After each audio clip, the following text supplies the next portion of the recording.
Good. Will you come in, mystery challenger, and sign in, please?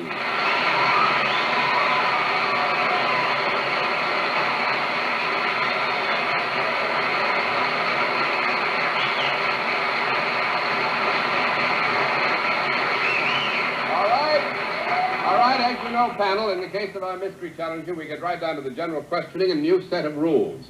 You ask questions in turn, one at a time, moving clockwise, and we will begin the questions with Dorothy Kilgallen. Are you in show business? Yes, ma'am. Are you in motion pictures? Yes, sir. Would you be considered a leading man? You must be from the applause. I would answer yes, definitely. Mr. Cerf? Are you about to open in a new picture? No, sir. Small conference.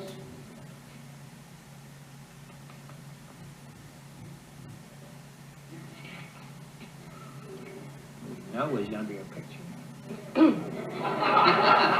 He had time to make a new No, picture. we're actually, we have a technical problem here. Not to mislead you, Bennett, I would say that for the layman's terms, we might describe our guest as about to open in a new picture, but it would be in layman's terms and not the technical terms of the industry. Miss Kilgallen? Would you explain that for me? Because I don't know whether I'm a layman or not.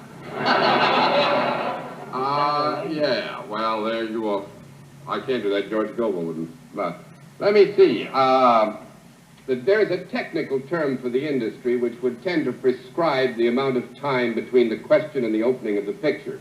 In lay terms, because of what you might read in the paper or hear on the air or see on television, you'd say, well, yeah, he's about to open in a new picture, you see?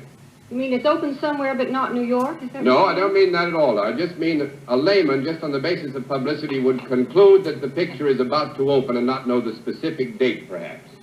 Could you explain it in terms of... Could you tell an old pro what you mean? Are you in a picture that is now running in New York at any theater? No. I don't think so. That's 1 down and 9 to go, Mr. Lewis. I take it you're a handsome motion picture star, currently employed. Do you need a replacement? Tonight. Do you have a regular television series? No. 2 down and 8 to go, Miss Francis. Are you a comedian? No. 3 down and 7 to go, Mr. Cerf. You're so courteous and unshow-me-like. Have you got some other claim to distinction beside being in the movies? You do something else? That he has a clear claim to distinction beyond his participation in the movies, yes.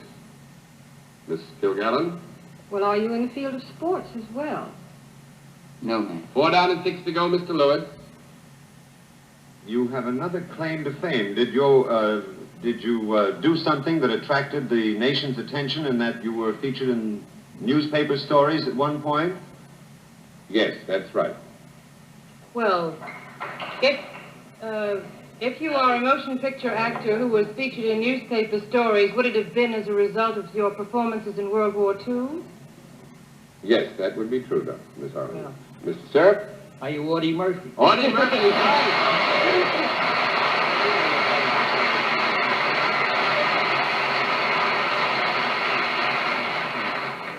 Yeah, it was kind of tough. I want to explain why we had a trouble with the picture. Don't explain it to me now. I'm confused. Now, what is it? There is a special showing of his picture, the picture actually made of Audie's life, called The Hellenbeck, and it's going to be on Governor's Island next week, but the picture actually doesn't go into the theaters until October, so I was stuck. You could read in the papers that it was opening, but I couldn't be sure. Needless to say, a great note of distinction rides with this man for the rest of his life. He holds the Congressional Medal of Honor, and we're all proud to have you with us, Pat. It's good to see you. A lot of fun. Real good to see you.